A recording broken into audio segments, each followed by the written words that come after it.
Short circuit. Short circuit क्या होता है पहले ध्यान समझो, क्योंकि इसके क्वेश्चंस कैपेसिटेंस से भी आ सकते हैं और उसका क्वेश्चन रीड में आ चुका है। क्वेश्चन नंबर 3 या 4 था जब आप लोग पूछ रहे थे। बेटा मैं इसको बंद करना चाहूंगा, थोड़ा सा कम कर देता हूं।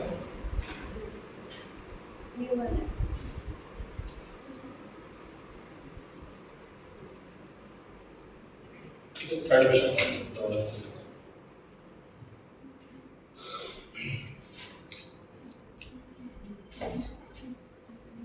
बेटा शॉर्ट सर्किट होता क्या है सबसे पहले समझो। ठीक है, शॉर्ट सर्किट जैसे मान लो हमारे पास एक रेजिस्टेंस ये है, ठीक है, एक रेजिस्टेंस ये है और एक ये लाइन है, जस्ट सिंपल। ठीक है, ये रेजिस्टेंस है R1, ये रेजिस्टेंस है R2। ठीक है, और हमसे पूछा गया इफेक्टिव रेजिस्टेंस A और B के बीच में क्या होगा। कोई मुझे बताएगा सबसे पहले तो आप लोग क्या सोचते हो इफेक्टिव रेजिस्टेंस के बारे में? अभी पैरेलल सीरीज पढ़ाया है, क्या होगा? बताओ बताओ जल्दी बताओ क्या होगा, बोलो। देखो ये जस्ट एक वायर लगा हुआ है ना, ये क्या लगा हुआ है? एक जस्ट वायर। तो करंट पता है, करंट सोचती है कि हमें रेजिस्टेंस से ना जाना पड़े। अगर उसकी मजबूरी है तब तो जाएगी, लेकिन अगर मजबूरी नहीं है तो फिर करंट उस रास्ते से नहीं जाएगी जिधर रेजिस्टेंस होगा। तो एक रास्ता ये है, और जैसे ही यहां पर पहुंचे इसके 3 रास्ते दिख रहे हैं। इस रास्ते में रेजिस्टेंस बैठा है, उसको बी में पहुंचना है, इस रास्ते में बैठा है। ठीक है, समझ आ रही बात? और इस रास्ते में रेजिस्टेंस नहीं है, तो करंट पूरी की पूरी कहां से होके जाना पसंद करेगी? ऊपर वाले रास्ते से, जहां पर कोई भी करंट नहीं। तो इसको इसी को हम लोग बोलते हैं शॉर्ट सर्किटिंग। क्या बोलते हैं कि these two are not included in circuit. ठीक है, ये दोनों क्या हो जाएंगे? सर्किट में इंक्लूड नहीं होंगे। Are you getting my point? So this circuit is called short circuited. क्या बोलेंगे इसको? Short circuited. तो अगर यहां से करंट 1 एंपियर की जा रही है तो यहां करंट कितनी आएगी? 1 एंपियर की ही आएगी। ठीक है, तो ये जो फाइनल रास्ता बनेगा वो ये बनेगा करंट का। और इस दौरान यहां पर कोई भी रेजिस्टेंस नहीं आया है। इन दोनों को हम क्या कर सकते हैं? रिमूव कर सकते हैं सर्किट से। यस और नो?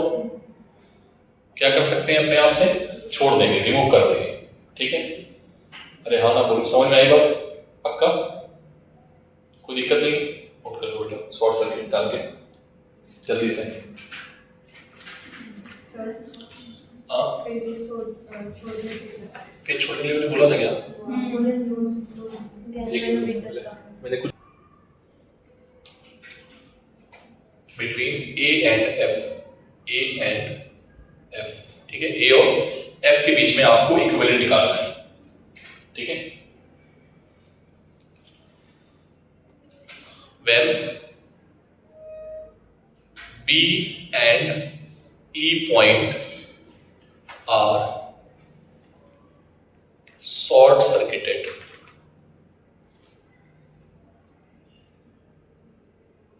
ठीक है, क्या है ये दोनों पॉइंट्स? शॉर्ट सर्किट करते हैं। ठीक है,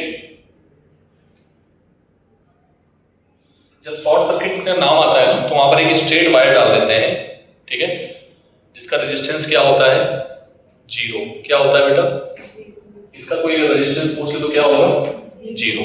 तो आप चाहो तो यहां से कर भी सकते हो। देखो जैसे तुम करते थे R, ये तीनों किसमें थे? पैरेलल में। 1/R1 plus 1/R2 plus 1/0। ठीक है, तो 1/0 क्या होगा? इंफिनिटी। 1/0 इंफिनिटी होता है। अब इस वैल्यू को पलटोगे ना तो इक्विवेलेंट क्या आ जाएगा इसका?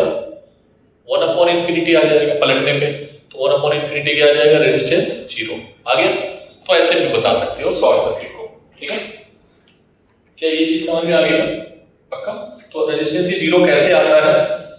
कैसे 0 आता है? शॉर्ट सर्किट क्यों हो जाता है? क्योंकि रेजिस्टेंस को 0 ही मिलता है। सो एवरी रेजिस्टेंस R, और इसको भी R मान लो।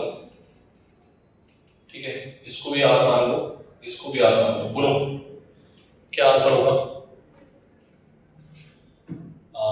रेंजिमा, तुम वहां घुस के क्यों बैठती हो? इधर क्यों नहीं बैठती हो? सामने दिख रहा है तुम्हें? ठीक है, बोलो क्या होगा आंसर इसका?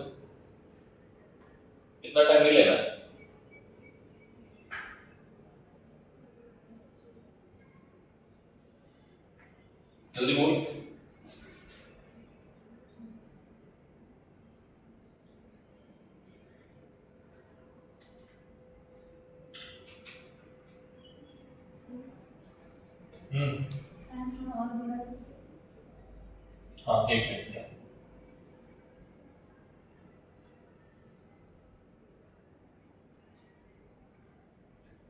जल्दी बोलो।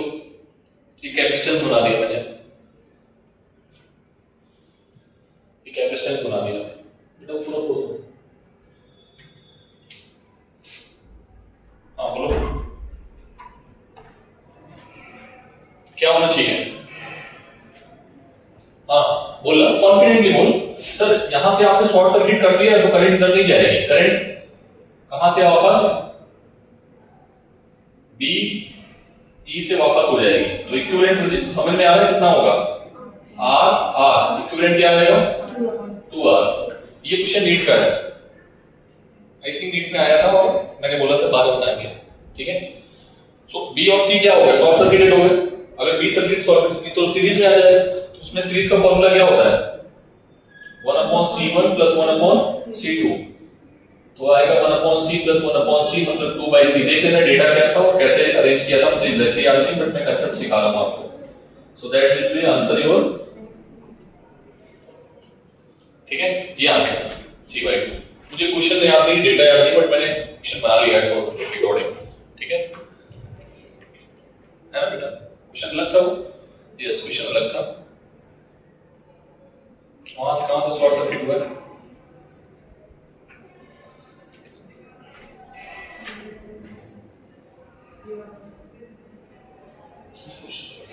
चार्ज का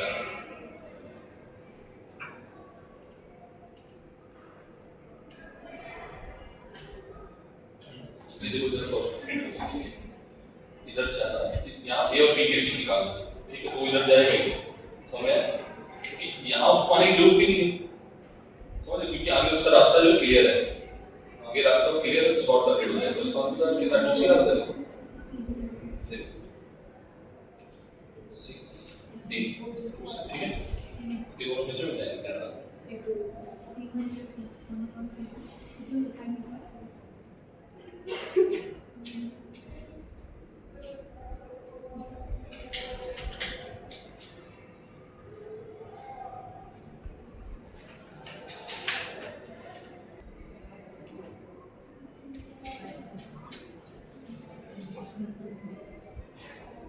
ये क्वेश्चन देखो जरा ध्यान से।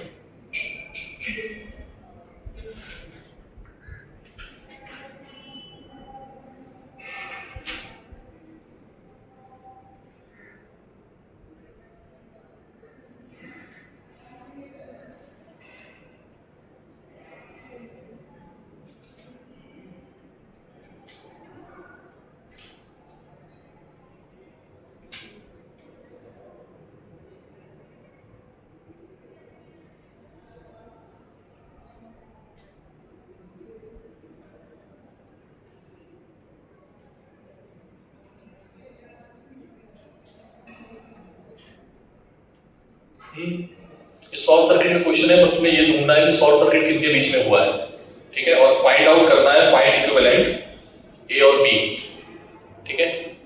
अच्छा क्वेश्चन है, जेईई मेंस में आया हुआ,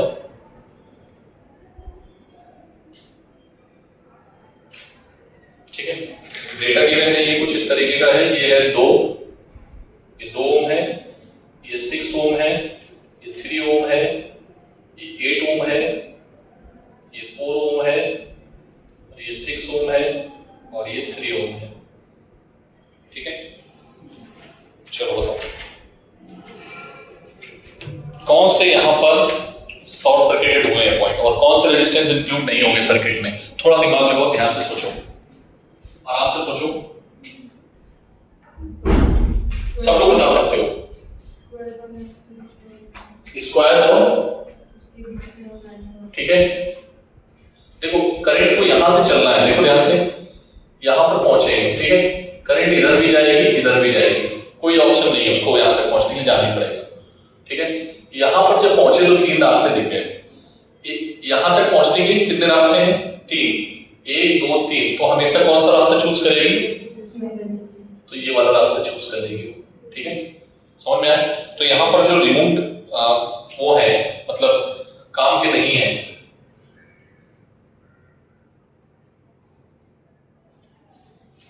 वी कैन रिमूव।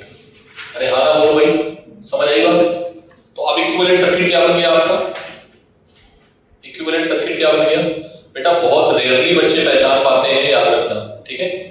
तो गलती नहीं होनी चाहिए, तुक्का मत मार देना एकदम से जल्दी से, चलो हो गया आंसर। बच्चे सीरीज पैरेलल देखते हैं, आप अच्छे बच्चों की बच्चे भी गलती कर रहे हैं, ठीक है? तो इसका आंसर कितना आएगा बता सकती हो भी? ये दोनों किसमें पैरेलल में? 3 और 6 किसमें आएंगे पैरेलल में? सॉल्व कर लोगे? ये किसमें पैरेलल में? तो कितना आएगा ये? 3 और 6 1/3 1/6 2 आ जाएगा, ठीक है? 1/3 1/6 6 एलसीएम 2 आएगा, 3/6 तो 2, ठीक है? तो यहाँ से 4 आएगा, कैलकुलेशन करना, ठीक है? So this is the answer. Short circuit समझ में आ गया? आगे बढ़े, यहां से निकले। क्या हो गया यार रेंजिंग? क्या नाम है? रचना, समझ आ गया बेटा? एक बार और बात, कौन से, ये वाला या ये वाला? ये वाला। देखो यहां से करंट चल रही है, करंट को शॉर्ट सर्किट, यहां पर शॉर्ट सर्किट कर दिया। यहां जाने के लिए क्या चाहिए उसको? दो रास्ते में, यहां से तो एक भी जाएगी करंट यहां से, लेकिन इधर से भी जाएगी। अब यहां से जाएगी, जब यहां पर पहुंची तो क्या हुई? देख रही 3 रास्ते, लेकिन उसको एक रास्ता ऐसा मिला जहां पर वो क्या होगी? सीधे निकल सकती है, मतलब अल्टीमेटली ये यहां पहुंचा रहा है तीनों, तो यहां पर सबसे वाला रास्ता चूज करेगी जिसमें रेजिस्टेंस कम है। तो इसमें रेजिस्टेंस 0 है, तो ये 0 हो गया, तो पूरी की पूरी करंट यहां से निकल जाएगी, वो इधर जाएगी नहीं। तो वी कैन रिमूव, बिकॉज क्यों रिमूव कर रहे हैं? Because they are short circuited, yes or no? समझ में आई बात? तो अब देखो जब वो हट गए तो उसको हटा गए, फिर 2 बचा, 6 बचा, 3 बचा।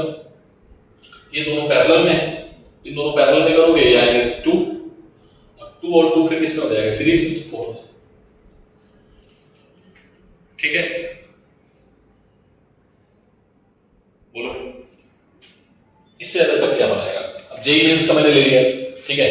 तो थोड़ा दोस्तों एडवांस लेवल पे रखना पड़ेगा अपना, नहीं तो क्या होगा, दिक्कत आएगी। फिर आगे बढ़ते हैं, निकलते हैं यहां से। नेक्स्ट शेडिंग करो बेटा।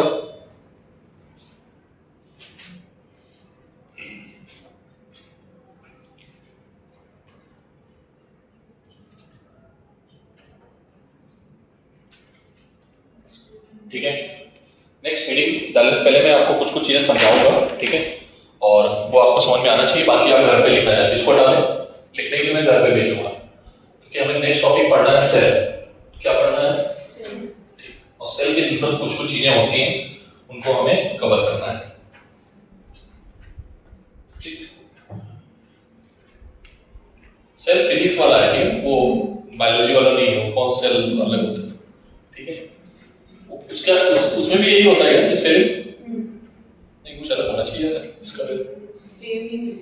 इसका फिजिक्स वाले का भी सेल होता है, ठीक? चलो सेल क्या होता है मुझे बताया? फिजिक्स वाले को एसईएल कर सकते नहीं, ऐसा मत बोलना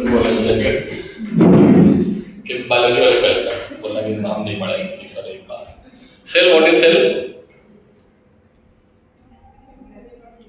क्या होता है? सेल एक डिवाइस होती है जो केमिकल एनर्जी को किसमें कन्वर्ट करता है? इलेक्ट्रिकल एनर्जी, ठीक है? किसमें कन्वर्ट करता है? केमिकल एनर्जी को। मार्केट में आप सेल लाते हो ना, 5 वोल्ट लिखा होता है, 2 वोल्ट लिखा होता है, तो वो क्या करते हैं? बातें नहीं, वो क्या करते हैं? केमिकल उसके अंदर भरा होता है, केमिकल किसमें कन्वर्ट होता है? इलेक्ट्रिक, ठीक है? अरे हाँ ना बोलो, समझ में? मैं मोटी मोटी भाषा में यूज करता हूँ, ठीक है? अब ये सेल जो होती है कि आपकी केमिकल सेल्स होती हैं। केमिकल सेल आपकी लैब में भी है, जिनको हम लेक्लांसर सेल, डेनियल सेल के नाम पे जानेंगे। उसमें लिक्विड भरा होता है और लिक्विड से करंट, बहुत ही माइन्यूट करंट चलती है, बनती है, ठीक है? वो हम कैलकुलेट करते हैं और सर्किट में यूज करते हैं, ठीक है? सेल को हम नॉर्मली रिप्रेजेंट करते हैं इस तरीके से, ठीक है? जिसका बड़ा डंडा पॉजिटिव, छोटा डंडा नेगेटिव, ठीक है? अब सेल में होता क्या है कि जो लिक्विड फॉर्म भरा होता है, या फिर आप जैसे मानो इसमें 2 पोल होते हैं इस तरीके से, ठीक है? एक को हम कैथोड बोलते हैं और एक को एनोड बोलते हैं। क्या बोलते हैं? अभी केमिकल काइनेटिक्स पढ़ाएगी तुम लोगों को? पढ़ाएगी नहीं पढ़ाएगी? पढ़ाएंगे। एक एनोड हो गया, एक कैथोड हो गया। कैथोड नेगेटिव होता है, एनोड पॉजिटिव होता है, ठीक है? Current will flow from inside the cell, current outside the cell will go from anode to cathode and inside will go from, याद रखना इस चीज को, बहुत इंपॉर्टेंट पॉइंट मैंने बताया है। करंट इनसाइड द सेल कहां से कहा जाती है? नेगेटिव से पॉजिटिव, और आउटसाइड सेल फिर से आउटसाइड सेल। इसको अगर तुमने याद रखा ना तो इलेक्ट्रोमैग्नेटिक इंडक्शन में मैं बहुत आसानी से चीजों को समझा दूंगा तुम्हें, डायरेक्शन निकालना, ठीक है, करंट की, कोई दिक्कत नहीं है, ठीक है। सेल में अब बेटा ये जो लिक्विड होता है, ये लिक्विड ऐसा होता है कि इसके रेजिस्टेंस को हम नेगलेक्ट नहीं कर सकते। मान लो हमें बल्ब जलाना है, हमें क्या जलाना है? बल्ब। तो हमने इनके बीच में क्या लगा दिया? बल्ब। मैं समझा रहा हूँ, सारी चीजें आपको नोट्स में मिलेंगी, ठीक है। बल्ब ये ग्लो करेगा, ठीक है, लेकिन इसने जितनी एनर्जी बनाई है वो एनर्जी कहीं ना कहीं इस लिक्विड के अंदर, जो लिक्विड भरा हुआ है ना, इसमें वेस्ट होती है। तो इस लिक्विड के रेजिस्टेंस को हम नेगलेक्ट नहीं कर सकते हैं, और वो रेजिस्टेंस बहुत सारे फैक्टर्स पे डिपेंड करता है। किस पे डिपेंड करेगा? इन दोनों के बीच की दूरी की, इसमें कौन सा लिक्विड भरा है, ठीक है, रेजिस्टिविटी क्या है, कम है, ज्यादा है, गाढ़ा है, पतला है, वो भी सब पे डिपेंड करेगा वो। तो वो सारे फैक्टर्स आपके लिखे हैं, बट इस रेजिस्टेंस को हम नेगलेक्ट नहीं कर सकते हैं, और इस रेजिस्टेंस का नाम होता है इंटरनल रेजिस्टेंस। क्या होता है? आपको ये पूछ ले कि व्हाट इज इंटरनल रेजिस्टेंस, तो इंटरनल रेजिस्टेंस किसका होता है? सेल के अंदर जो इलेक्ट्रोलाइट भरा होता है, ठीक है। तो डेफिनेशन क्या हो जाएगी? The resistance offered by the electrolyte to the electrons या टू द आयंस, ठीक है, is known as internal resistance. और इसको हम नेगलेक्ट नहीं कर सकते नॉर्मली, तो इसको हम बैटरी के साथ जोड़ देते हैं। तो बैटरी के साथ समटाइम्स ऐसे करके जोड़ के लिखा भी होता है, स्मॉल आर से रिप्रेजेंट करते हैं। किससे रिप्रेजेंट करते हैं? ठीक है सर, ये ई क्या है? ये सेल है, और सेल का होता है ईएमएफ। क्या होता है? ईएमएफ। ईएमएफ का पूरा फॉर्म होता है ईएमएफ, इलेक्ट्रो मोटिव और फोर्स। पढ़ा होगा आपने? पढ़ा कि नहीं पढ़ा? अच्छा नहीं पढ़ा, कोई बात नहीं। इलेक्ट्रोमोटिव फोर्स, इलेक्ट्रॉन को मोशन में लाने वाला फोर्स, ठीक है। अब बच्चे पता है इसकी यूनिट क्या लिख देते हैं? न्यूटन।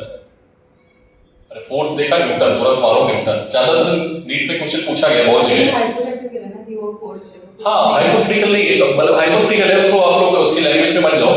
इलेक्ट्रोमोटिव फोर्स, इसकी यूनिट होगी वोल्ट। क्या होगी? क्योंकि एक तरीके का पोटेंशियल है। क्या बेटा?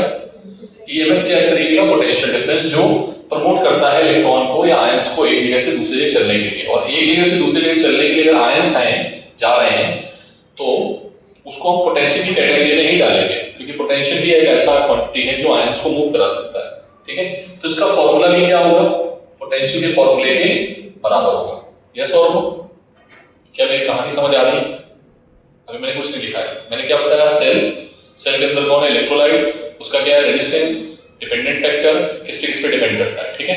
अब आता है कि सर इसमें कुछ टर्म होते हैं, टर्मिनोलॉजी। पहला टर्म होता है पोटेंशियल, जो कि मैंने बता दिया है, work done on a unit charge from infinity to bringing from infinity to any point in electric field, that is known as electric potential. फिर आता है पोटेंशियल डिफरेंस। पोटेंशियल डिफरेंस क्या होता है? इलेक्ट्रिक फील्ड में, ठीक है, इलेक्ट्रिक फील्ड में दो पॉइंट्स के बीच में जो पोटेंशियल होता है, उनके डिफरेंस को ही हम क्या बोलते हैं? पोटेंशियल डिफरेंस, ठीक है। फिर आता है टर्मिनल पोटेंशियल डिफरेंस। क्या आता है? टर्मिनल पोटेंशियल डिफरेंस मतलब एक बैटरी का टर्मिनल ये है, दूसरे बैटरी का टर्मिनल ये है, उनके बीच में जो पोटेंशियल डिफरेंस है उसको हम क्या बोलेंगे? जैसे मान लो एक टर्मिनल ये है और ये 10 वोल्ट की बैटरी है, ठीक है। तो अगर कोई आपसे पूछ ले कि बताओ टर्मिनल पोटेंशियल डिफरेंस कितना है, तो आप यहाँ पर क्या बोलोगे? 10 वोल्ट, ठीक है। अरे हाँ ना बोलो पहले, समझ में आएगा? क्या तीनों पॉइंट समझ में आ रहे हैं आपको? पोटेंशियल, पोटेंशियल डिफरेंस और टर्मिनल पोटेंशियल डिफरेंस और ईएमएफ। ईएमएफ क्या होता है? ईएमएफ होता है कि टोटल वर्क डन कितना हुआ है एक साइकिल में, वो एक चार्ज को घुमाने में। न्यूमेरिकल यहीं से लगेंगे बेटा, अंडरस्टैंडिंग बढ़ाओ थोड़ी सी। वर्क डन कितना हुआ है टोटल, है ना, अपॉन चार्ज कौन सा है, ठीक। तो उससे क्या निकाल लोगे? ईएमएफ। पोटेंशियल क्या होता है? Work done from infinity to electric field या जो भी फील्ड में लाके रखे। टर्मिनल पोटेंशियल डिफरेंस क्या होता है? एक टर्मिनल से दूसरे टर्मिनल, ठीक है। अब तीसरी चीज आती है पोटेंशियल डिफरेंस, जो कि सर ने भी बताई थी, लेकिन यहां पर कैसे निकालेंगे। मान लो यहां हमने बल्ब लगा दिया, बल्ब का रेजिस्टेंस कितना है 2 ओम, कितना है, और यहां पर सेल ने करंट दी है 2 एम्पियर की, कितनी दी है 2 एम्पियर की, और हमें इसके क्रॉस पोटेंशियल डिफरेंस निकालना है कि कितना ड्रॉप हो गया। अभी मैं डिटेल में बताऊंगा इस पर, ये सर टॉपिक है सर्किट एनालिसिस, पढ़ाएंगे भी हम, ठीक है। तो अगर आपसे पूछे कि यहाँ पर कितना पोटेंशियल ड्रॉप हो गया, वही पोटेंशियल मेजर करके देगा। अभी मैंने आपको पढ़ाया था वोल्ट मीटर। तो वोल्ट मीटर जहां पर 2 पॉइंट्स के बीच में हमें निकालना होता है, क्या निकालना होता है, पोटेंशियल निकालना होता है, उन दोनों के बीच में हम क्या लगा देते हैं, वोल्ट मीटर। तो वोल्ट मीटर की जो रीडिंग होगी, ये एक आइडियल वोल्ट मीटर है। कैसा वोल्ट मीटर है, ठीक है, आइडियल, है ना। तो बेटा यहां पर क्या आएगा, करंट कितना आएगा 2 एम्पियर, रेजिस्टेंस कितना है 4 एम्पियर, पोटेंशियल कितना आ जाएगा V × IR, तो आंसर आएगा 4 वोल्ट। तो ये रीडिंग कितनी दे देगा 4 वोल्ट। समटाइम्स पूछा जाता है, डायग्राम बना देंगे और बोलेंगे बताओ what is the reading of this volt meter. बहुत बार क्वेश्चन पूछा गया एग्जाम में, नीट में, जेईई मेंस में, हर बार पूछा जाता है, ठीक है। क्या ये बात क्लियर है। आइडियल वोल्ट मीटर का रेजिस्टेंस क्या होना चाहिए, इन्फिनिटी, क्या होना चाहिए, ठीक है, और एमीटर का क्या होना चाहिए 0, ठीक है, आइडियल के केस में उसमें आएगा, ठीक है, पक्का। तो ये कैसा वोल्ट मीटर है, इन्फिनिटी रेजिस्टेंस है, तो करंट यहां से जाने का कोशिश भी नहीं करेगा, वो कहेगा भाई यहीं से चलो, ठीक है, पक्का। तो पूरा का पूरा एकदम नेट रिजल्ट हमें देने वाला है, ठीक है। अगर मान लो इसका खुद का रेजिस्टेंस हुआ, क्वेश्चंस आएंगे, वो क्वेश्चन थोड़ा और बड़े हो जाते हैं, छोड़ो नहीं करते हैं, ठीक है। मान लो दिया, बता देते हैं, उसको दे दिया तो उसको क्या करोगे, पैरेलल में जोड़ देना, और फिर इन दोनों का इक्विवेलेंट निकाल के तब निकालोगे, ठीक है। एनीवे उसको छोड़ते हैं हम लोग। क्या इतनी बात क्लियर है, पक्का इतनी बात समझ में आ गई, बोलो, ठीक है। तो 3-4 पॉइंट बताए मैंने, पोटेंशियल, ईएमएफ, टर्मिनल पोटेंशियल और पोटेंशियल डिफरेंस, ठीक है, 4 पॉइंट, पक्का। अब यहां से आता है कि अगर हमने सेल को लगाया है, ध्यान से देखना, ओके, सेल को लगाया है, ठीक है, ये सेल है हमारे पास और ये इसका इंटरनल रेजिस्टेंस है। इस सेल को हम चार्ज कर रहे हैं, क्या कर रहे हैं, एक डिस्चार्ज कर रहे हैं, मान लो डिस्चार्ज कर रहे हैं। पहले मान लो चार्ज थी सेल, मार्केट से लेके आए और उसको हम कहीं यूज कर रहे हैं, मान लो बल्ब जलाने के लिए, यहां पर हमें बल्ब जलाना है, ठीक है। तो ये क्या काम करेगी, इसका ईएमएफ है E और इसका खुद का रेजिस्टेंस है। जैसे सर्किट कंप्लीट हुआ, इसने अपनी एनर्जी देना स्टार्ट कर दिया, लेकिन जब एनर्जी दे रही है तो इसका खुद का रेजिस्टेंस भी आ रहा है सामने इसके, आप बात समझ लो। मान लो इसने करंट दी, यहां से करंट फ्लो हुई 1 एम्पियर की, कितने एम्पियर की, तो 1 एम्पियर की करंट यहां पर भी जाएगी, और मान लो इसका रेजिस्टेंस कितना है 1 ओम, और बल्ब कितने ओम का है 2 ओम का। बेटा मुझे स्पीड अपनी स्लो करनी चाहिए क्या, बता देना, ठीक है। इंटरनल रेजिस्टेंस कितना है 1 ओम, और हमें बल्ब कितने ओम का जलाना है 2 ओम का, ठीक है, और करंट कितनी निकली सर्किट से 1 एम्पियर की। इस पे लिखा है 5 वोल्ट, कितने वोल्ट लिखा है 5 वोल्ट। तो क्या हम 5, क्वेश्चन पता है क्या पूछा जाता है कि ये बल्ब 5 वोल्ट से जल रहा है या किसी अन्य एनर्जी से जल रहा है, कम एनर्जी से। तो हमारा आंसर क्या होगा, देखो 1 वोल्ट तो यहां पर ड्रॉप हो जाएगा, B = IR, ठीक है, B = IR, B = IR यहां पर ड्रॉप हो जाएगा। I की वैल्यू 1, R की वैल्यू 1 वोल्ट, तो इसके पास ड्रॉप हो जाएगा, मतलब सेल खुद ही खा जाएगी। चलने के लिए वो 1 वोल्ट खा रही है, मतलब लिखा 5 वोल्ट है लेकिन चलने के लिए कितना खा रही है 1 वोल्ट। क्या मेरी बात समझ पा रहे हो। बाकी की एनर्जी वो मार्केट में देगी, क्या ले जाओ भाई यूज करो जाके मुझे। तो मार्केट में कितनी एनर्जी मिली इसको 4 वोल्ट, ठीक है। ये वो सेल है, आइडियल सेल नहीं है ये। अगर आइडियल होती तो उसका रेजिस्टेंस इंफिनिटी होता, समझ में आया। तो आइडियल सेल नहीं है ये, क्या इतनी बात क्लियर है। आइडियल सेल्स जो होती हैं, अरे मैं क्या बोल गया, आइडियल सेल जो होती है उनका रेजिस्टेंस 0 होता है। क्या होता है, वोल्ट मीटर वाला दिमाग में आ गया, सॉरी। आइडियल रेजिस्टेंस का क्या होता है, रेजिस्टेंस, इंटरनल रेजिस्टेंस 0, ठीक है। उनके पास रेजिस्टेंस नाम की कोई चीज नहीं होती, तो आपके पास वो मेंशन करेगा, अदरवाइज उसको आप आइडियल ही मानो, ठीक है। सर्किट में अगर कहीं रेजिस्टेंस गिवन है आर को तो कंसीडर करना, अदरवाइज उसको क्या मान लोगे, आइडियल मान लेना, मतलब उसका रेजिस्टेंस नहीं। ठीक है, पक्का ये बात समझ में आ गई मैं क्या बताने वाला था। और हाँ, अब मेन आता है क्वेश्चंस। ठीक है, तो अगर ये चार्ज डिस्चार्ज हो रही है तो डिस्चार्ज होने के बाद इसने मार्केट में कितनी एनर्जी दी, बी। पहले तो ई थी इसके पास, लिखा ई था, लेकिन ये खुद कितना खा गई, आई इंटू आर। बात समझ में आई। अब ये क्या हुई, डिस्चार्ज हो गई, हमारा मोबाइल का डिस्चार्ज हो गया। ठीक है, बैटरी को चलने के लिए एनर्जी कितनी चाहिए, आई आर। आर कौन है ये, what is R, what is R, ठीक है, क्योंकि उसको इलेक्ट्रॉन को घुमाना है तो उसमें कुछ एनर्जी उसकी खुद की खत्म हो गई। क्या बात समझ में आई। अब दूसरी चीज क्या है, इसको चार्ज करना है। क्या करना है, चार्ज करना है। तो हमने बाहर से प्लग लगाया, जैसे आपका वो होता है ना पावर बैंक, क्या होता है, पावर बैंक। पावर बैंक एक तरह की बैटरी होती है, स्टोरेज बैटरी होती है, लेकिन वो कैसी होती है, चार्जेबल होती है।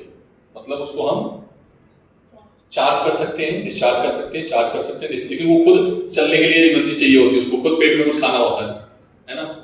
मान लो कि 100 वोल्ट की है तो वो 2 वोल्ट तो खुद ही खा रही है ना। तो हमने क्या किया, उसको लगाया, जैसे ही हमने लगाया तो वो चार्ज होगी।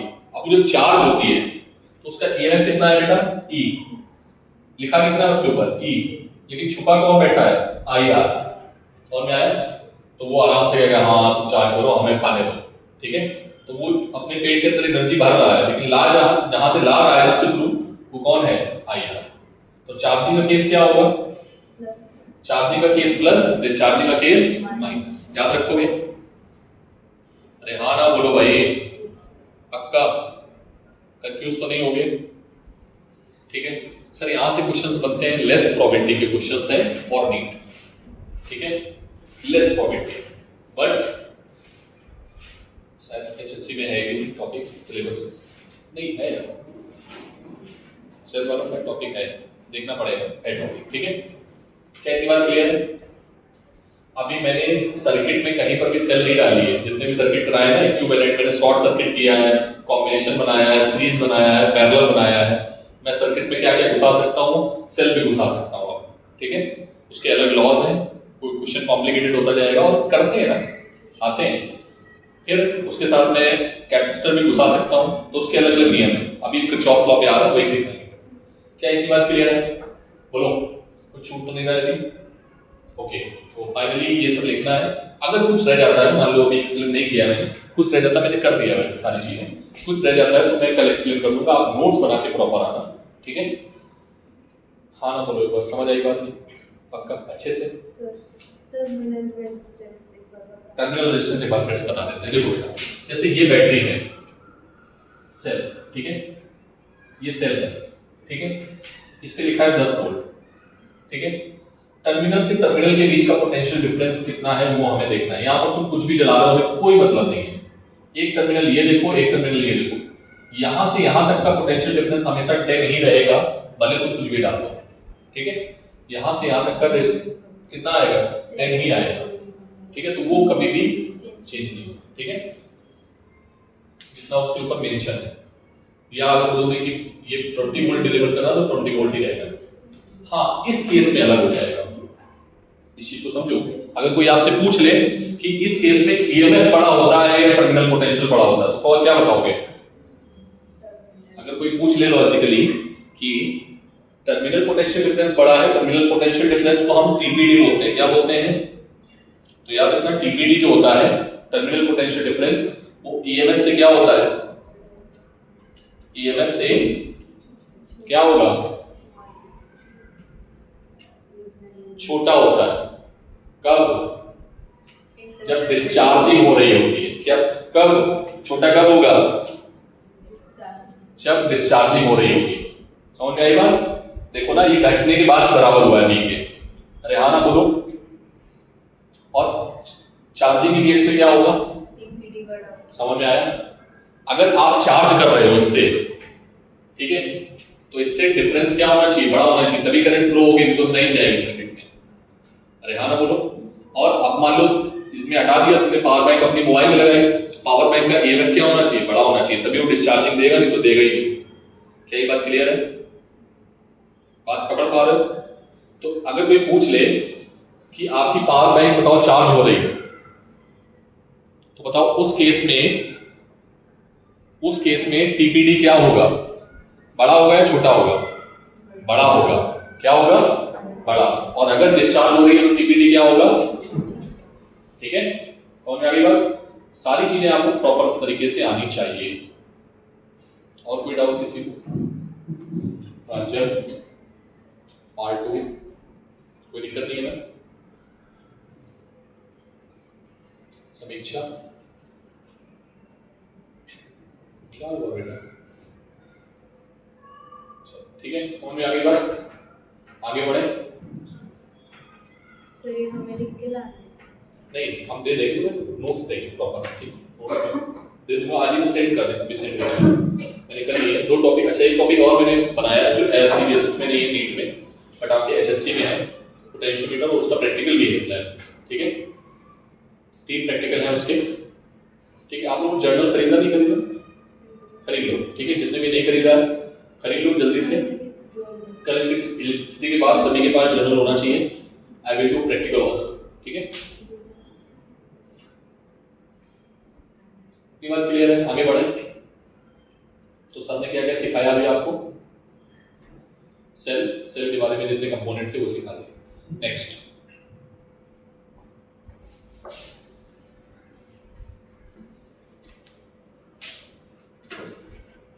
बहुत थ्योरी है, लिखाते हैं ना 1.5 घंटे लग जाता है थ्योरी में, कहानी लिखाते परेशान हो जाते हैं। मेन रीडिंग डालो। Next, Kirchhoff's law. एक लॉ है, बस एक ही कराएंगे, फिर छोड़ देंगे, परेशान मत हो। सेल के जगह छोड़ मार के देखें। हाँ बेटा, सेल हमने टॉपिक डाला तो सेल टॉपिक डाला है आपने? हाँ। मत छोड़ो नहीं। ये सब टॉपिक ना मिक्स मैच वाले हैं, ये सब मिक्स हो ही गई है आपस में। तुम कहीं पर भी डालो मिक्स मैच होंगे, तो तुम कंटिन्यू रखो, ज्यादा सही है। क्या हो गया? कर दे, थोड़ा पढ़ लो, उसके बाद बंद करना है, हम भी कर लेंगे, उससे ज्यादा हम ट्रेन हो चुके हैं। अच्छा, हम चलो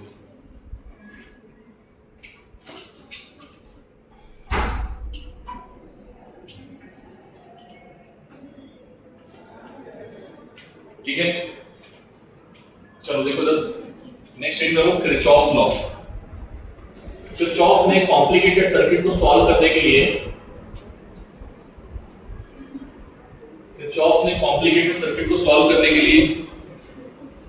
ठीक है, किरचॉफ्स लॉ सर्किट को सॉल्व करने के लिए अपने लॉज बनाए। ठीक है, इन्होंने 2 लॉज दिए, एक का नाम था केसीएल, पहला क्या था? केसीएल, इसका पूरा फॉर्म किरचॉफ्स करंट लॉ। ठीक है, दूसरा क्या था? केवीएल, वो बाद में करेंगे क्योंकि इसी में पहले बात करते हैं। ठीक है, बोलो बेटा। देखो इधर ध्यान से, केसीएल क्या था?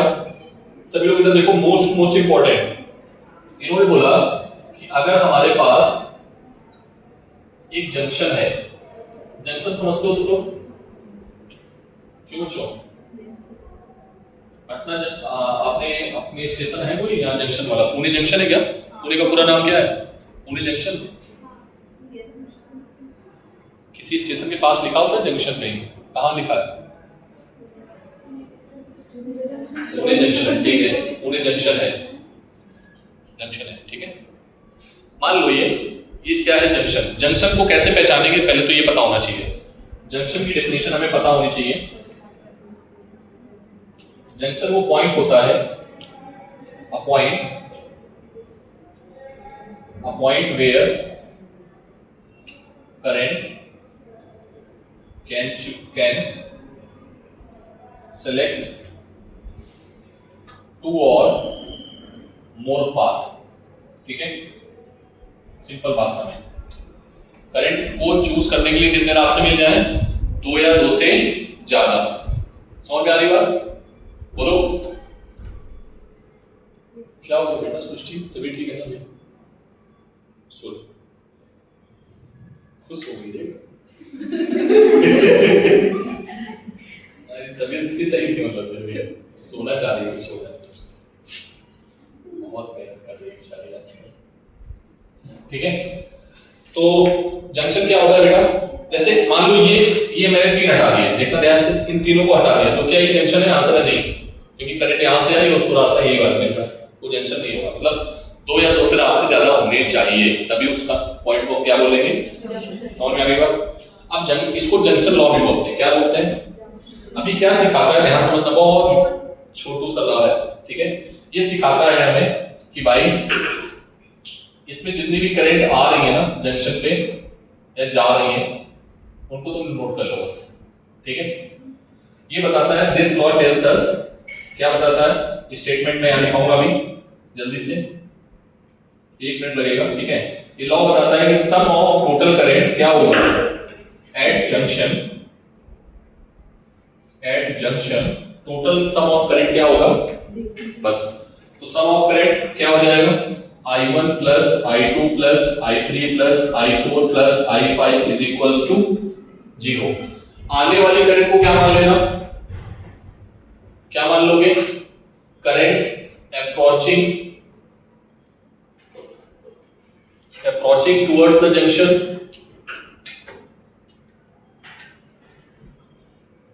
क्या मान लेना, taken as positive, taken as क्या मान लेना, पॉजिटिव, ठीक है। Current leaving the junction, living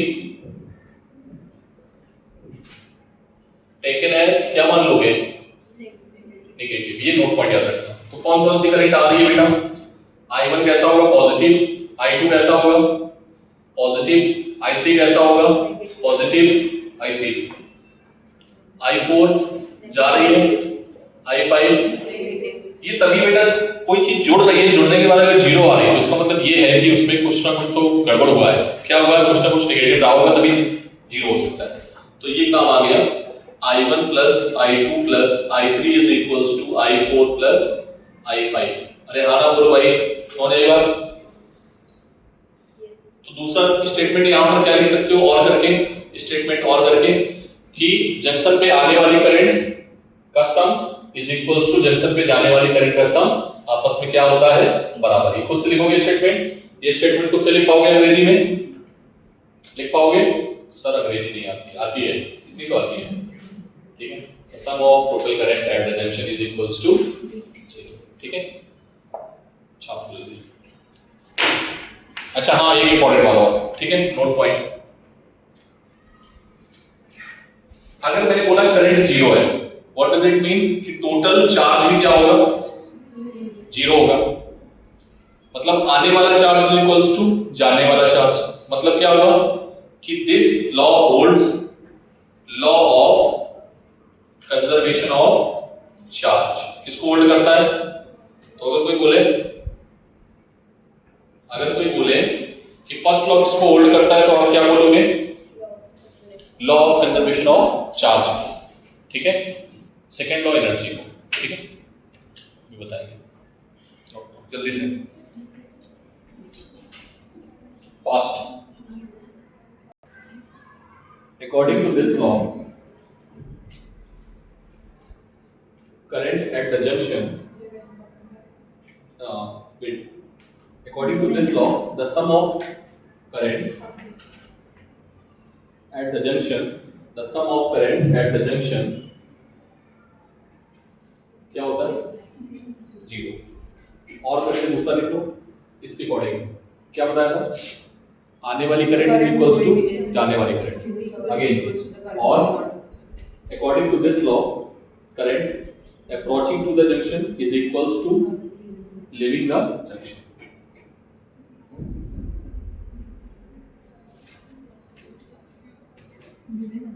Current approaching to the junction is equals to, ठीक है। नेक्स्ट पॉइंट, टोटल चार्ज भी जंक्शन पे क्या होगा, जितना आएगा उतना ही जाएगा, ठीक है। किस लॉ को होल्ड करता है, किसको होल्ड करेगा, लॉ ऑफ कंजर्वेशन ऑफ, ठीक है। इसका न्यूमेरिकल देखो पहले,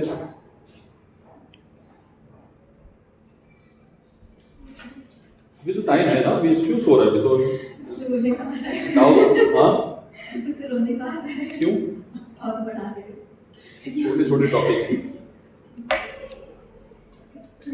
एक्चुअली बहुत पीछे चल रहा है। जेई वन वाले कितना आगे पता है, मैग्नीट्यूड खत्म हो गया उनका, मैग्नीट्यूड मैं सोच रहा हूँ कुछ साइंस कैसे आप विजय सर। इन्हीं को बहुत तेज पढ़ा रहे हैं। सर और G2 G2 में तो अभी थोड़ा ही आगे है, मतलब उनका सर्किट एनालिसिस खत्म हुआ है अभी, वो आगे हैं लेक्चर, कम से कम 3 लेक्चर आगे हैं उनको, मतलब उतना नहीं करा रहे हैं ना, उनका लेवल और भी वैसे ही है, समझ में जहाँ ज़्यादा आ रहा है जिस टॉपिक में उसमें क्वेश्चन घुसा देते हैं, जहाँ नहीं आ रहा वहाँ से निकल आते हैं, लेकिन करना पड़ेगा, क्या करें, दिल है कि मानता नहीं। सर हमारे दिमाग को भी मान नहीं रहे चलो कल ही कराएंगे, अभी एक बेहतर उसका लो, एक छोटा सा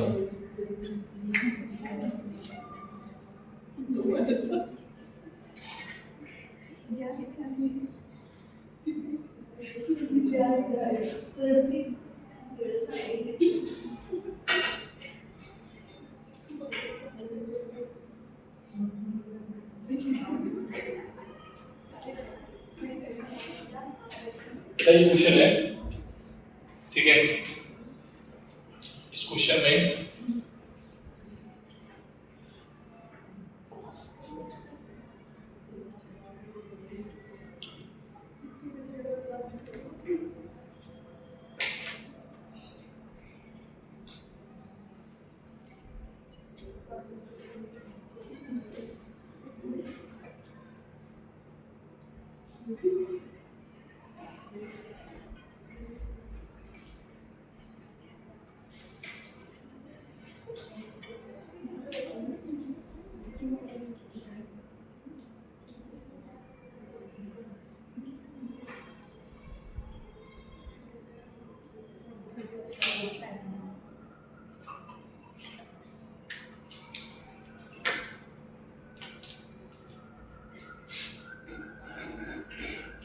इसमें फाइंड आउट करना है I1,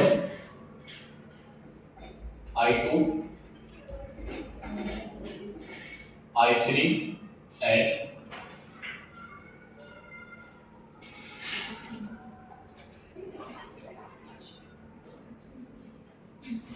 I4, ठीक, ये फाइंड आउट करना है, ठीक है। क्वेश्चन और जल्दी से क्या लिखना, फाइंड आउट करना है, find I1, I2, I3, I4, ठीक है।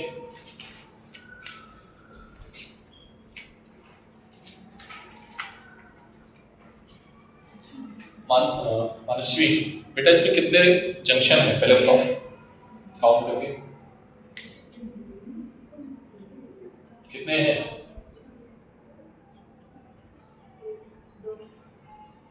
एक या दो? दो और देखो शायद मिल जाए। दो और बहुत चाहिए हमें दो से ज्यादा जंक्शन की डेफिनेशन थी टू, और जंक्शन की डेफिनेशन अलग थी, मतलब जिसके रास्ते अलग अलग हो जाए, हाँ 4, ठीक है। तो कितने हैं? ए, ठीक है, बी, सी और डी। अरे हाँ ना बोलो। अब पहले ए पे देखो, ए पे हमें I1 निकालना है। अरे इधर देखो बेटा, इधर से करंट कितनी आ रही है? 2 एम्पीयर की। इधर कितनी जा रही है? 5 एम्पीयर की। इधर कितनी जा रही है? 1 एम्पीयर की। तो जाने वाली करंट कितनी है? 6, और आने वाली करंट कितनी है? 2। तो इसमें 2 करंट और आएगी, यस और नो? तो डायरेक्शन ऐसे बना दो। कितना आ गया I1 आएगा 2, आने वाली, जाने वाली कितनी है? जाने वाली -1, और ये कितना आएगा? ठीक, कितना आएगा? I1 की वैल्यू कितनी आएगी? -6। सॉरी,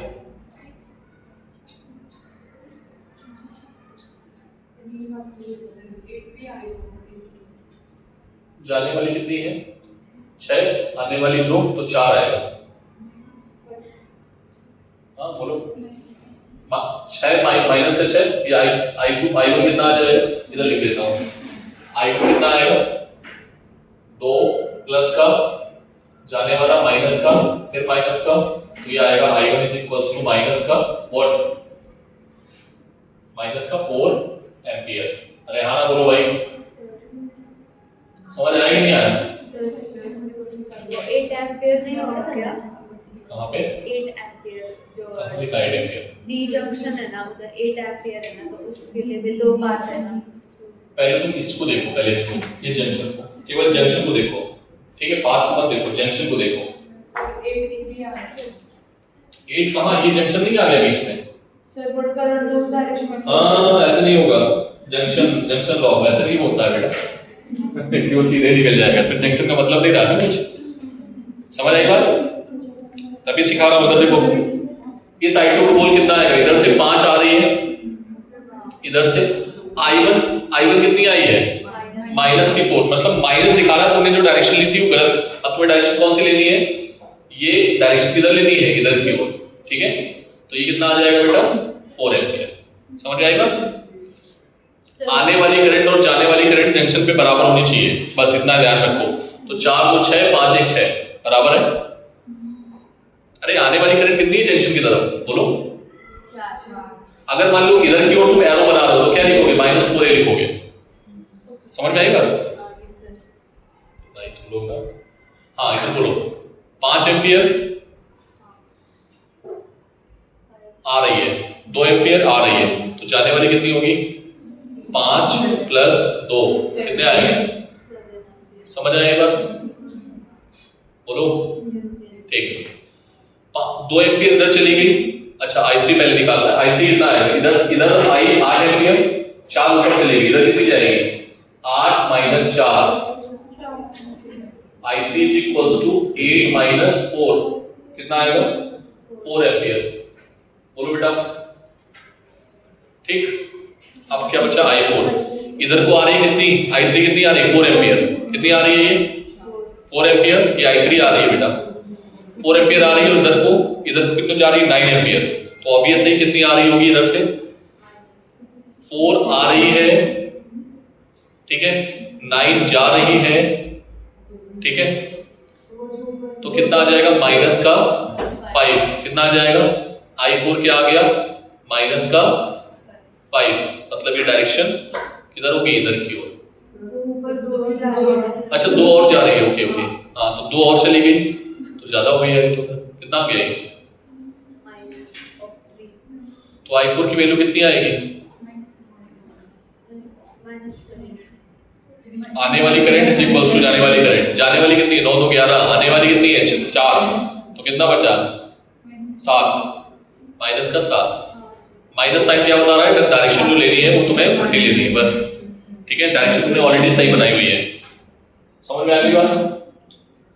बोलो बच्चों। ये आपको क्वेश्चन गिवन होगा, डेटा के साथ गिवन होगा प्रॉपर तरीके से, ठीक है? पक्का? छाप जल्दी। केवल पावर वाले क्वेश्चन छोड़ोगे, मीटर विच के छोड़ोगे, कल हम आपको सारे के सारे करा देंगे। फिर सर्किट एनालिसिस पे एक दिन टाइम देंगे, ठीक है, मंडे को। और मंडे ट्यूसडे में चैप्टर को बाइंड अप करेंगे, एग्जाम स्टार्ट करेंगे, ठीक है?